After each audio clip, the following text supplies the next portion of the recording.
Hey, what's up? It's Doug, CSR Promotions. Here with Disco JR. About to interview him on why an Orlando rapper hasn't blown up nationally yet. Basically, introduce yourself, tell the people that don't know who you are. I'm Disco JR, man, right here from Orlando, the motherfucking son of Disco Senior. You already know, man. All you gotta do is check out your local clubs in Orlando. Name ring bells. Alright, so basically he's one of the biggest club DJs out here, street DJs. He's in tune with everything that's going on out here. So that's why it's very important to interview him, because he is actually one of the ones that can be and is breaking the music from out here. So I'm going to ask you the question that I've asked a couple other people already. Why do you feel that a rapper from here hasn't blown up yet, and like what can help them blow up? You know what I'm saying? The number one thing, I feel like a rapper ain't really made it on my behalf is, for one, the respect that the rappers have for the DJs ain't the same. And number two is the DJs have been fucked by so many other past artists, and it makes you don't even want to get in that position to break an artist no more. And I'm only going to speak for myself. You know, I just feel like you help an artist so much and don't get nothing in return, you know, from the magazine interviews to, you know, the supporting you to come to your clubs when you're trying to start a night, and even to the point where it comes to supporting anything that a DJ has to do. An artist thinks that a DJ is supposed to support them, but where does the support come in at from the artist? So it gets to a situation where you feel like artists feel like we owe them something. At the end of the day, me, myself, just speaking for me, I don't feel like I owe near artists a motherfucking thing, because the artists don't pay my bills. When you go and record your CD or your song or whatever, you pay your producer for your beat, you pay for your studio time. So now it's strictly about business with me. Don't come talk to me and breaking you unless we have that relationship. If I have a relationship with an artist, can no artist go back and say I ever charged them for nothing? That's just how I am. But when it comes to an artist saying that, man, he doesn't break local music or whatever, that's not my job. My job is to keep the party going, keep the people happy, playing what they want to do. Now, I don't work for an artist. It's your job to make your song hot. Everybody has it twisted like this. DJ is not breaking me, the DJ is not making my song hot. DJs, we don't get paid to make your song hot. You know, it comes back to a point where, oh, Orlando City is this, Orlando City is that. No, Orlando isn't this, Orlando isn't that. But handle your business first. When you go in the studio, you can't ask them for a relationship to record for free, so don't step to a DJ like that. You either go come on a relationship and build a relationship with them, or you either come talk to them about business, because we're not obligated to help nobody. At the end of the day, I don't know what the next DJ do this for, but I do this to pay my bills. You know what I mean? Everybody may lie and say, yeah, I do this for the city, but I know a lot of DJs say they do it for the city, but what the fuck are they giving to the city? Nothing for free. You can't ask them to DJ for a party in the city for free. They doing this for bills. They doing this to take care of themselves. They doing this to make an honest living. That's what I do it for. But I can't lie. I do have artists that I fuck with, but we had a relationship like that. But it didn't happen overnight. No, it did not happen overnight. And 9 times out of 10, if I got a relationship with an artist, you can ask them right now. If they gave me any money, it's because they came to me with some money. I never stepped to no artist about money. I feel like if we in bed, we go get in bed together. It's not about me telling you, hey, this is what you owe me, this is what you do. But from now on, I just feel like me, as a DJ, you know, I hear so much about we don't do this, DJs don't do that, whatever. It's business. We done been burnt so many times. Well, I have been burnt so many times and blew up an artist, and you hear nothing about it. No one even get a thank you.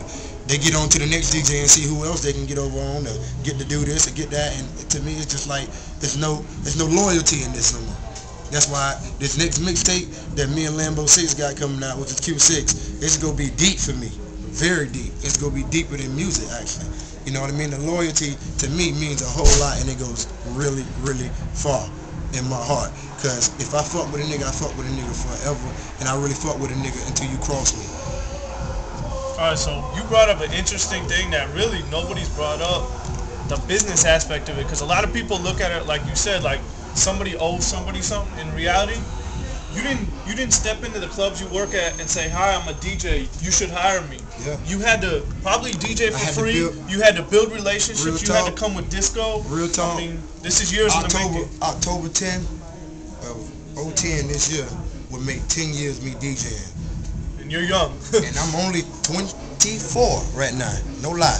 I started out in Heroes, got my first gig 9 years ago on my birthday in Heroes, but I went a long time for fucking free. So now, when I feel like my swag and my cockiness, my arrogantness, I feel like I have worked hard for that and can't nobody take that from me. I don't have no radio player, no nothing, but I have much respect from every nigga that's in this game that got a name, as far as me being Disco JR and being the club DJ, got the streets on lock. I'm not on the radio. I don't have no radio play. I really don't have no ties to the radio or whatever. But I'm well respected when it comes to the clubs in here as far as having the streets. So I feel like, you know, I can have that cockiness about me because when I was coming up, I had to work hard for it. These days, artists feel like they don't have to work hard for it. Just hand the CD over, hey, you're supposed to break me. No, that's not the job. Make a name and make a nigga like me come find you. Because if you hot and you ringing names, I'm coming to find you.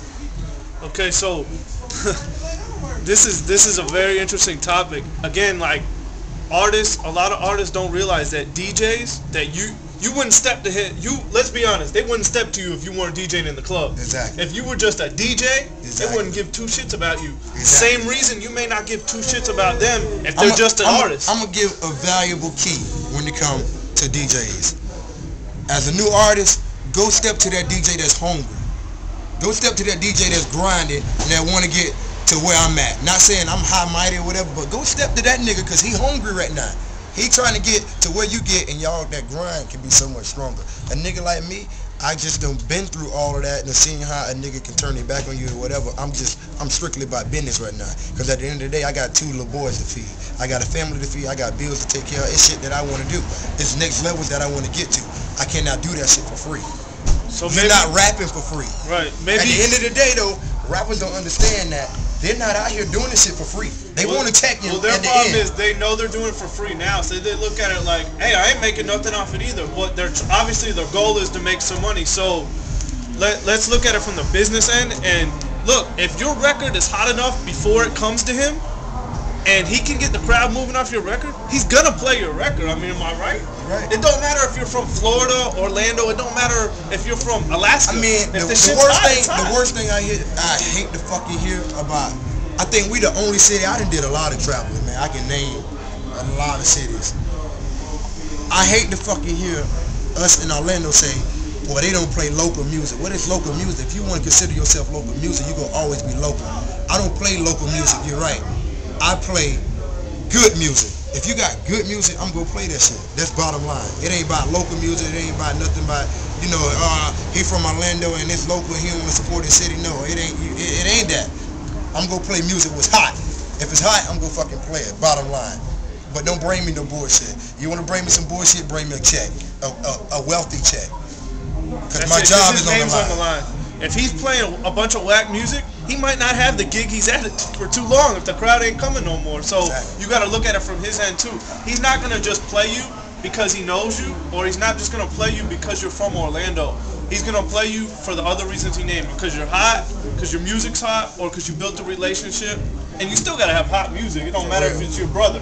If the shit's whack, you can't do nothing with it. For real. So that's really it. I mean, that was a great interview. You did most of the talking and you got to the point. I feel like, really, if artists want to know some real deep down business, come out and fuck with CSR Promotions and get some knowledge about the business instead of knocking the business before you learn it. Because you will fuck yourself in the end. And that's from a real DJ aspect. You heard it here. Signing off. Disco JR.